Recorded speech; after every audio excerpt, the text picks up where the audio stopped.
এটি হচ্ছে গাজলের মসজিদ, অবস্থিত গাজল এলাকায়। গাজল বাস স্টপেজ থেকে পায়ে হেঁটে মাত্র 1 থেকে 2 মিনিটেই এই মসজিদে পৌঁছে যাওয়া যায়। দেখতেই পাচ্ছ মসজিদের খুব সুন্দর একটি গেট রয়েছে। গেটটা এত সুন্দর করে সাজানো যে দেখলেই মন ভরে যায়। এবার তোমাদেরকে মসজিদের ভিতরের দিকটা দেখাচ্ছি। এখানকার পরিবেশ খুবই শান্ত এবং সুন্দর। এখানে একটি অনেক পুরাতন কুয়া রয়েছে।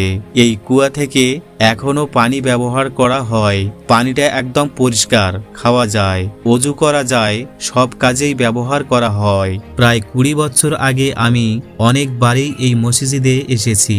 তখন আমার বয়স ছিল প্রায় 13 থেকে 14 বছর। এত বছর পর আবার এখানে এসে সত্যি খুব ভালো লাগছে। তো বন্ধুরা, এই মসজিদটি তোমাদের কেমন লাগলো অবশ্যই কমেন্ট করে জানাবে। ভিডিও ভালো লাগলে একটা লাইক দিও, আপন বন্ধুদেরকে ভিডিওটি শেয়ার করো। এটাই ছিল আজকের ভিডিও। আবার দেখা হবে পরবর্তী ভিডিওতে।